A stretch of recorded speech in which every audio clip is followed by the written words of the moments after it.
ওম শান্তি। আজিৰ তাৰিখ 28 ছেপ্টেম্বৰ 2025 বৰ্ষ। আজি ৰবিবাৰ। অব্যক্ত বাপদাদাৰ অব্যক্ত মৰলী আৰু আজিৰ অব্যক্ত মৰলীৰ ৰিভাইজ তাৰিখ হৈছে 2007 বৰ্ষৰ 15 ফেব্ৰুৱাৰী আৰু আজিৰ অব্যক্ত মৰলীৰ সাৰ হৈছে অমনোযোগিতা, এলাহ আৰু অজুহাতৰ নিদ্ৰাৰ পৰা জগাটোৱেই শিৱৰাত্ৰিৰ সঁচা জাগৰণ। অমনোযোগিতা, এলাহ আৰু অজুহাতৰ নিদ্ৰাৰ পৰা জগাটোৱেই শিৱৰাত্ৰিৰ সঁচা জাগৰণ। আজি বাপদাদাই বিশেষকৈ নিজৰ চাৰিওফালৰ অতি মৰমৰ কল্পৰ পাছত পুনৰাই লগ পোৱা পৰমাত্ম স্নেহৰ পাত্ৰ সন্তানসকলক সাক্ষাৎ কৰিবলৈ আৰু বিচিত্ৰ পিতা সন্তানসকলৰ জন্মদিন উদযাপন কৰিবলৈ আহিছে। তোমালোক সকলো আজি বিশেষ বিচিত্ৰ জন্মদিন উদযাপন কৰিবলৈ আহিছা নহয়। এই জন্মদিন গোটেই কল্পত কাৰো নহয় আৰু কেতিয়াও শুনা নাই চাগৈ যে পিতা আৰু সন্তানৰ জন্মদিন একেদিনাই হয়। তেন্তে তোমালোক সকলো পিতাৰ জন্মদিন উদযাপন কৰিবলৈ আহিছা নে সন্তানসকলৰো উদযাপন কৰিবলৈ আহিছা? কিয়নো গোটেই কল্পত পৰমাত্ম পিতা আৰু পৰমাত্ম সন্তানসকলৰ ইমান বেছি স্নেহ আছে যে জন্মও একেলগে হয়। পিতাই অকলে বিশ্ব পৰিৱৰ্তনৰ কাৰ্য নকৰে, সন্তানসকলৰ লগত একেলগে কৰে। এই অলৌকিক একেলগে থকাৰ স্নেহ, সংগী হোৱাৰ স্নেহ, এই সংগমতেই অনুভৱ কৰা। পিতা আৰু সন্তানৰ ইমান গভীৰ স্নেহ জন্মও লগত হয় আৰু থাকাও ক'ত? অকলে নে লগত? প্ৰতিগৰাকী সন্তানে উৎসাহ উদ্দীপনাৰে কয় যে মই পিতাৰ সৈতে সংযুক্ত হৈ থাকা নহয়, অকলেতো নাথাকা নহয়, লগতে জন্ম, লগতে থাকে আৰু আগলৈও কি প্ৰতিজ্ঞা? লগত আছো, লগত থাকিম, লগত যাম নিজৰ মৰমৰ ঘৰলৈ। ইমান স্নেহ অন্য কোনোবা পিতা সন্তানৰ দেখিছানে?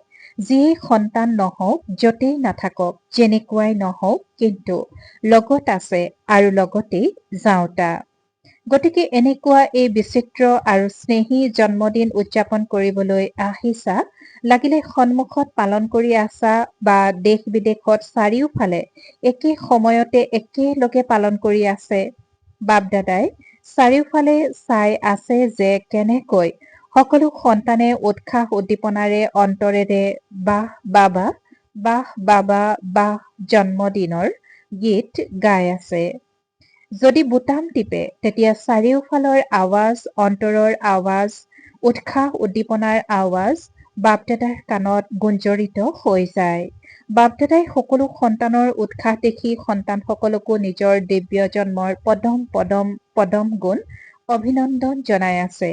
বাস্তৱত উৎসৱৰ অৰ্থই হৈছে উৎসাহ উদ্দীপনাত থকা। গতিকে তোমালোক সকলোৱে উৎসাহেৰে এই উৎসৱ পালন কৰি আছা। নামো ভক্তসকলে শিৱৰাত্ৰি ৰাখিছে। আজি বাপদাদাই সেই ভক্ত আত্মাসকলক অভিনন্দন জনাই আছিল, যিসকলে তোমালোকৰ এই বিচিত্ৰ জন্মদিন পালন কৰাৰ অনুকৰণ বৰ ভালকৈ কৰিছে। তোমালোকে জ্ঞান আৰু প্ৰেমৰ ৰূপত পালন কৰা আৰু সেই ভক্ত আত্মাসকলে ভাৱনা, শ্ৰদ্ধাৰ ৰূপত তোমালোকে পালন কৰাৰ অনুকৰণ কৰিছে। গতিকে আজি সেই সন্তানসকলকো অভিনন্দন জনাই আছিল যে অনুকৰণ কৰাত ভাল ভূমিকা পালন কৰিছে। চোৱা, প্ৰতিটো কথাৰ অনুকৰণ কৰিছে। অনুকৰণ কৰিবলৈও জানিব লাগে নহয়।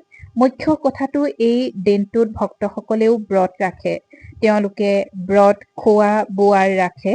ভাৱনাত বৃত্তিক শ্ৰেষ্ঠ কৰি তুলিবলৈ ব্ৰত ৰাখে। তেওঁলোকে প্ৰতি বছৰে ৰাখিবলগীয়া হয়। আৰু তোমালোকে কি ব্ৰত লৈছা? এবাৰেই ব্ৰত লোৱা, বছৰে বছৰে ব্ৰত নোলোৱা। এবাৰেই ব্ৰত লোৱা পবিত্ৰতাৰ, সকলোৱে পবিত্ৰতাৰ ব্ৰত লৈছা, দৃঢ়তাৰে লৈছানে? যিসকলে দৃঢ়তাৰে লৈছা তেওঁলোকে হাত দাঙা। দৃঢ় অলপো কেঁচা নহয়, দৃঢ় বাৰু।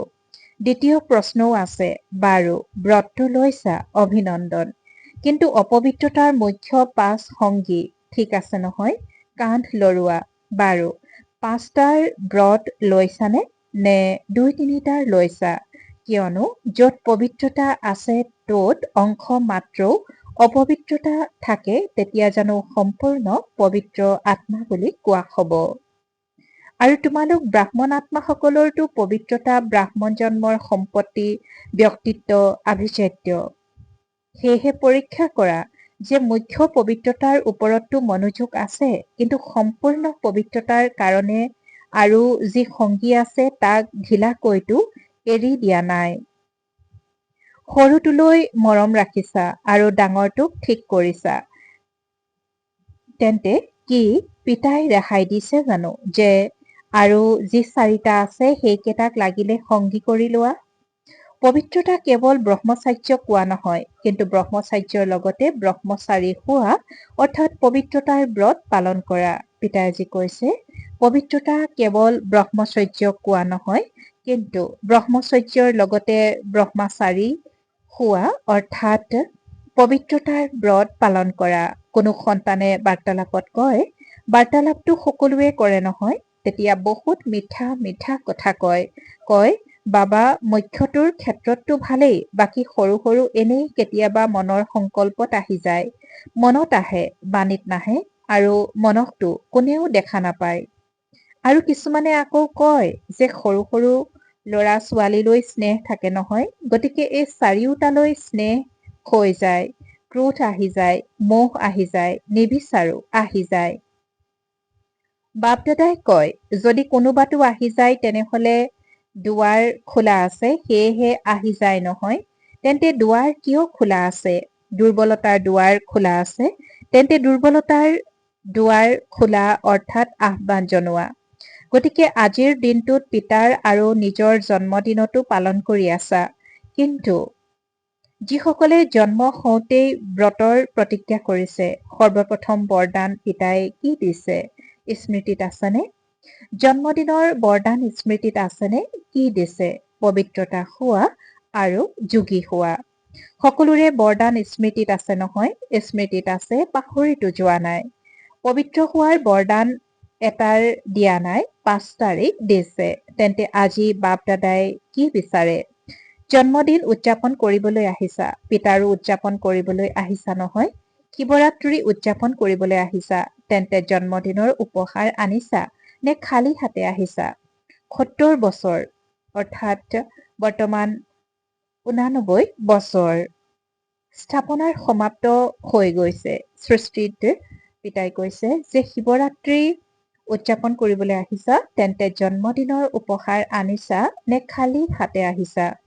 70 বছৰ অৰ্থাৎ বৰ্তমান 89 বছৰ স্থাপনাৰ সমাপ্ত হৈ গৈছে। স্মৃতিত আছে নহয়? 70 বছৰ চিন্তা কৰা, লাগিলে তোমালোক পিছত আহিছা, কিন্তু স্থাপনাৰটো 70 বছৰ হৈ গল নহয়। লাগিলে এতিয়া আহিছা, কিন্তু স্থাপনাৰ কৰ্তব্যত তোমালোক সকলো সংগী হোৱা নহয়, সংগীতো হোৱা নহয়। লাগিলে আজি প্ৰথমবাৰ আহিছা, যিসকলে মধুবনলৈ প্ৰথমবাৰ মিলন উদযাপন কৰিবলৈ আহিছে সেইসকলে দীঘলকৈ হাত দাঙা। বাৰু তোমালোক সকলোকে লাগিলে এতিয়া 1 বছৰ হৈছে, 2 বছৰ হৈছে, কিন্তু নিজক কি বুলি কোৱা? ব্ৰহ্মা কুমাৰী, ব্ৰহ্মা কুমাৰ নে পুৰুষাৰ্থী কুমাৰ কুমাৰী কি বুলি কোৱা? কোনোবাই নিজক পুৰুষাৰ্থী কুমাৰ বুলি কয় জানো? ব্ৰহ্মা কুমাৰৰ চহী কৰা নাই নহয়? কৰা নহয়? বাপ দাদাই সুধিছে, ব্ৰহ্মা কুমাৰৰ চহী কৰা নহয়? সকলোৱে বি কে লিখা নে পি কে লিখা? পুৰুষাৰ্থী কুমাৰ। তেন্তে প্ৰতিজ্ঞা কি? সংগী হৈ থাকিম, লগত যাম, সংযুক্ত হৈ থাকিম। তেনেহলে সংযুক্ত হবলৈ সমানতাটো লাগিব নহয়? আজি 70 বছৰৰ উৎসৱটো উদযাপন কৰি আহিছা। বাপ দাদাই দেখিছে যি মণ্ডলৰে সেৱাৰ পাল পৰে সেইসকলে 70 বছৰ সন্মান সমাৰোহ উদযাপন কৰে। পিতাজী কৈছে আজি 70 বছৰ উৎসৱটো উদযাপন কৰি আহিছা। বাপ দাদাই দেখিছে যি মণ্ডলৰে সেৱাৰ পাল পৰে সেইসকলে 70 বছৰৰ সন্মান সমাৰোহ উদযাপন কৰে। সকলোৱে উদযাপন কৰে নহয় বছ, কেৱল সৰু সৰু উপহাৰ দি দিয়ে বছ। কিন্তু আজি এফালে জন্মদিন উদযাপন কৰিবলৈ আহিছা নহয়, দিশ হোৱা নহয়, আৰু আনফালে 70 বছৰ সম্পন্ন হ'ল, গতিকে সন্মান সমাৰোহ উদযাপন কৰি আছা, জন্মদিনো উদযাপন কৰি আছা। তাত উপহাৰ কি দিবা? ট্ৰে দিবা, চাদৰ দিবা। কি উপহাৰ আনিছা? ঠিক আছে, ৰূপৰ গিলাচ দি দিবা। কিন্তু আজিৰ দিনটোত বাপ দাদাৰ নিজৰ আশাৰ দীপক সন্তানসকলৰ প্ৰতি শুভ আশা আছে। সেই শুভ আশা কোনটো কওনে? কোৱা বা শুনা মানে কি? এখন কাণেৰে শুনা আৰু অন্তৰত সমাহিত কৰি লোৱা, এনেকুৱা নে? উলিয়াইতো নিদিয়া, ইমানখিনিতো নহয়, কিন্তু অন্তৰতেই সমাহিত কৰি দিয়ে। গতিকে আজিৰ দিনটোত সেই শুভ আশা শুনাওনে? প্ৰথম শাৰীসকলে কোৱা, কান্ধ লৰোৱা, শিক্ষকসকল কান্ধ লৰোৱা, ভাল পতাকা লৰাই আছে। ডবল বিদেশীসকলে কোৱা, নিজক বান্ধিব লাগিব। তেতিয়াহে কবা, এনেয়ে নকবা, কিয়নো 70 বছৰটো বাপ দাদায়ো অমনোযোগিতা, এলাহ আৰু অজুহাতৰ খেল দেখিলে। ঠিক আছে, 70 বছৰ, বাৰু নহয় তেন্তে 50, 60, 50, 40, 30, 20 বছৰ হ'ল। কিন্তু ইমান সময়তো এই তিনিটা খেল সন্তানসকলৰ বহুত দেখিলে। গতিকে আজিৰ দিনটোত ভক্তই জাগৰণ কৰে, নোখোৱে। তেন্তে তোমালোক সন্তানসকলৰ জাগৰণ কোনটো? বাপ দাদাই সুধিছে, তেন্তে তোমালোক সন্তানসকলৰ জাগৰণ কোনটো?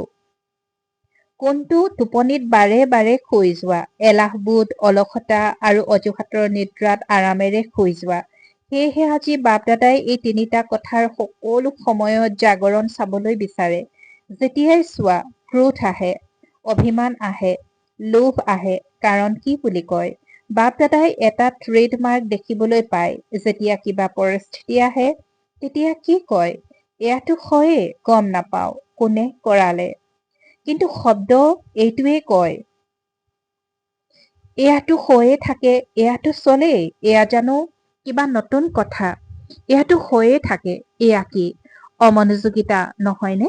এয়াতো কৰে। গৰিষ্ঠ সংখ্যকে ক্ৰোধৰ পৰা হাত সাৰিবলৈ এইটো কৰিলে, সেয়েহে হ'ল। মই ভুল কৰিলো তেনেকৈ নকয়। এওঁ এইটো কৰিলে নহয়, এইটো হ'ল নহয়, সেইবাবে হ'ল। আনক দোষাৰোপ কৰা বহুত সহজ। এওঁ নকৰিলে তেতিয়া নহব, আৰু পিতাই যি কলে সেয়া নহব, তেওঁ কৰিলে হব। পিতাই শ্ৰীমতত ক্ৰোধ নাশ কৰিব নোৱাৰে জানো?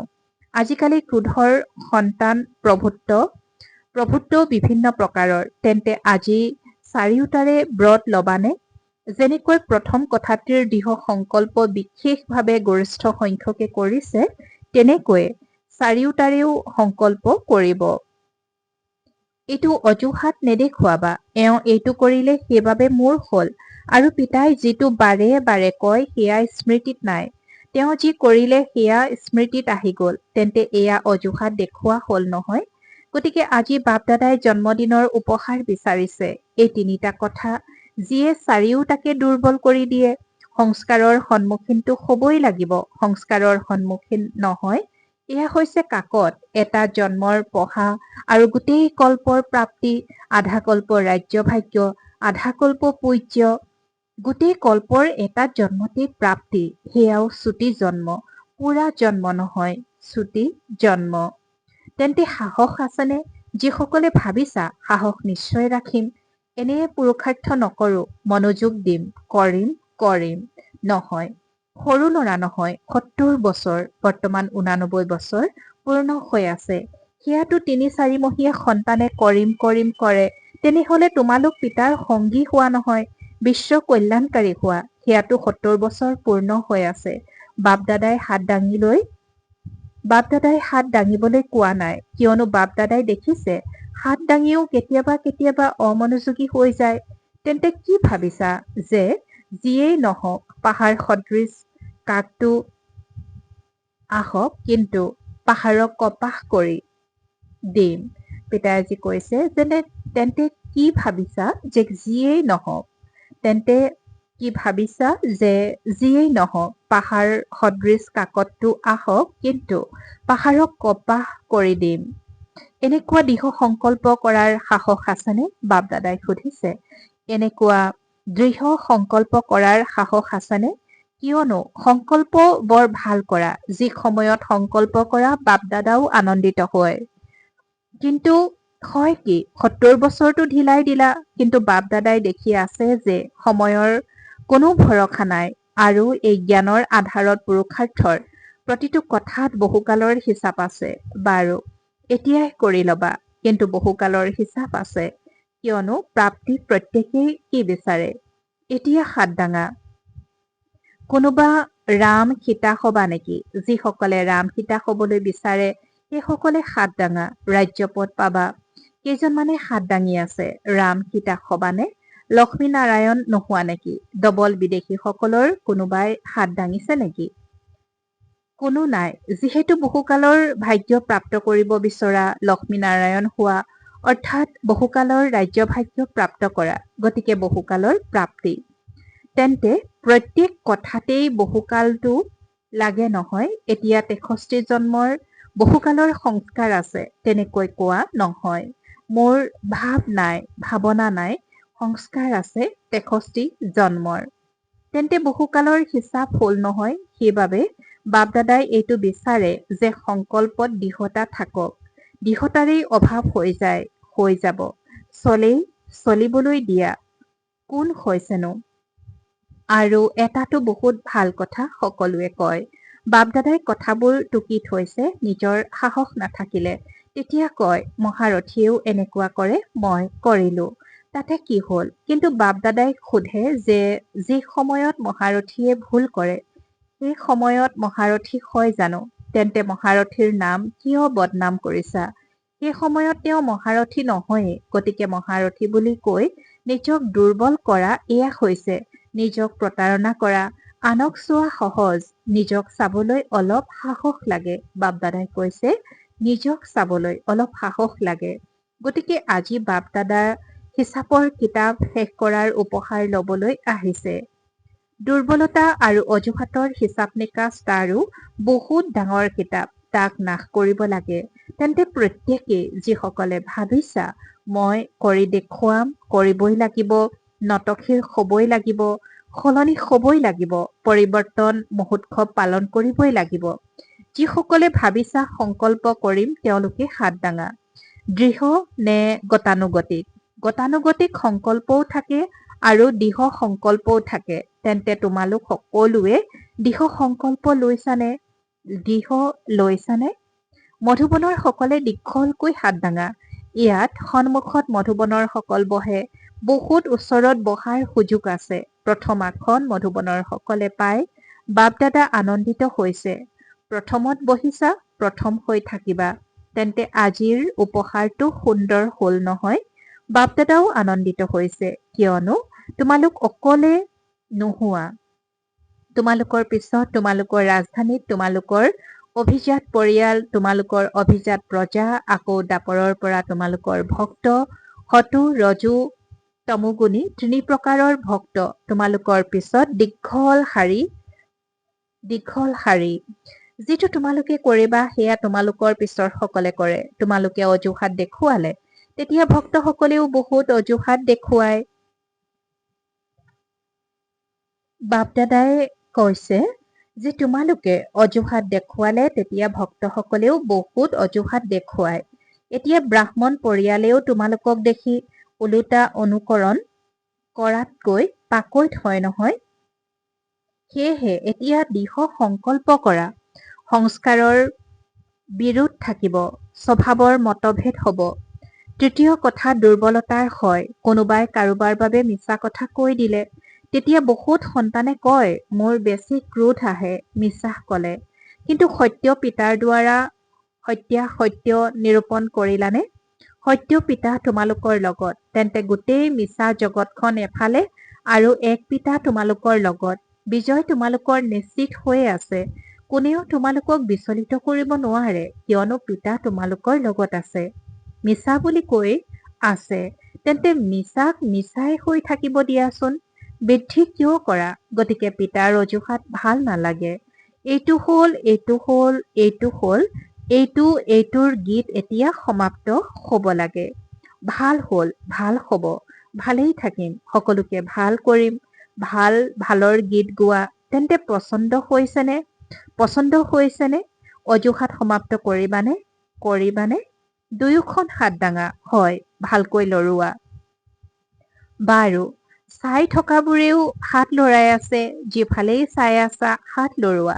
তুমিতো লৰাই আছা। বাৰু, এতিয়া তললৈ কৰা। এতিয়া নিজৰ পৰিৱৰ্তনৰ তালি বজোৱা। সকলোৱে জোৰকৈ তালি বজালে ভাল বাৰু। এতিয়া প্ৰত্যেকেই 1 মিনিটৰ কাৰণে দৃঢ় সংকল্প স্বৰূপত বহা যে অজুহাত, এলাহ, অমনোযোগিতা সকলো সময়ত দৃঢ় সংকল্পৰ দ্বাৰা সমাপ্ত কৰি বহুকালৰ হিচাপ জমা কৰিবই লাগে। যিয়েই নহওক একো চাব নালাগে, কিন্তু পিতাৰ অন্তৰাসনধাৰী হ'বই লাগে, বিশ্বৰ সিংহাসনধাৰী হ'বই লাগে। এইটো দৃঢ় সংকল্প স্বৰূপত সকলো বহা।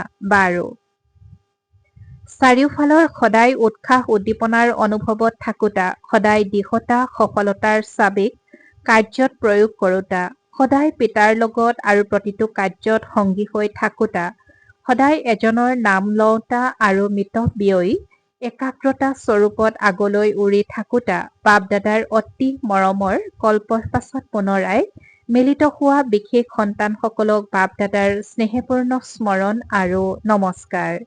আৰু আত্মিক সন্তানসকলৰো আত্মিক মাত পিতা আৰু বাপ দাদাৰ প্ৰতি স্নেহপূৰ্ণ স্মৰণ আৰু সুপ্ৰভাত আৰু নমস্কাৰ। আৰু আজিৰ বৰদান। সদৰ সৰ্ব ইচ্ছা ত্যাগ কৰোতা। সদৰ সৰ্ব ইচ্ছা ত্যাগ কৰোতা, সঁচা তপস্বী মূৰ্ত হোৱা। আৰু আজিৰ বৰদানৰ ব্যাখ্যা। সদৰ ইচ্ছাসমূহ ত্যাগ কৰি সঁচা অৰ্থত তপস্বী মূৰ্ত হোৱা। তপস্বী মূৰ্ত অৰ্থাৎ সদৰ ইচ্ছা মাত্ৰম অবিদ্যা ৰূপ। যিয়েই লোৱাৰ সংকল্প কৰে তেওঁ অল্পকালৰ কাৰণে লয়, কিন্তু সদাকালৰ কাৰণে হেৰুৱায়। তপস্বী হোৱাত বিশেষ বিঘ্ন ৰূপ হৈছে এই অল্পকালৰ ইচ্ছাসমূহ। সেইবাবে এতিয়া তপস্বী মূৰ্ত হোৱাৰ প্ৰমাণ দিয়া, অৰ্থাৎ সদৰ মান সন্মান লোৱাৰ ভাৱ ত্যাগ কৰি বিধাতা হোৱা। যেতিয়া বিধাতাবোধৰ সংস্কাৰ জাগ্ৰত হ'ব, তেতিয়া অন্য সকলো সংস্কাৰ স্বতঃ নিষ্ক্ৰিয় হৈ যাব। আৰু আজিৰ শ্লোগান। কৰ্মফলৰ সূক্ষ্ম কামনা ৰখাটো ফল পকাৰ আগতেই খাই পেলোৱাৰ দৰে। কৰ্মফলৰ সূক্ষ্ম কামনা ৰখাটো ফল পকাৰ আগতেই খাই পেলোৱাৰ দৰে। ওম শান্তি। আৰু আজিৰ অব্যক্ত সংকেত। সহযোগী হ'বলৈ হ'লে পৰমাত্ম স্নেহৰ অনুভৱী হোৱা। সহযোগী হ'বলৈ হ'লে পৰমাত্ম স্নেহৰ অনুভৱী হোৱা। পাপ কাটেশ্বৰ বা পাপ হৰণ কৰোতা তেতিয়া হ'ব পাৰিবা যেতিয়া যোগ জ্বালাস্বৰূপ হ'ব। এই স্মৃতিৰ দ্বাৰা অনেক আত্মাৰ নিৰ্বলতা দূৰ হ'ব। ইয়াৰ কাৰণে প্ৰত্যেক ছেকেণ্ড, প্ৰতিটো শ্বাসত পিতা আৰু তোমালোক সংযুক্ত হৈ থাকা। কোনো সময়তে স্মৃতি যাতে সাধাৰণ নহয়, স্নেহ আৰু শক্তি দুয়োটা ৰূপ সংযুক্ত হওক। ওম শান্তি।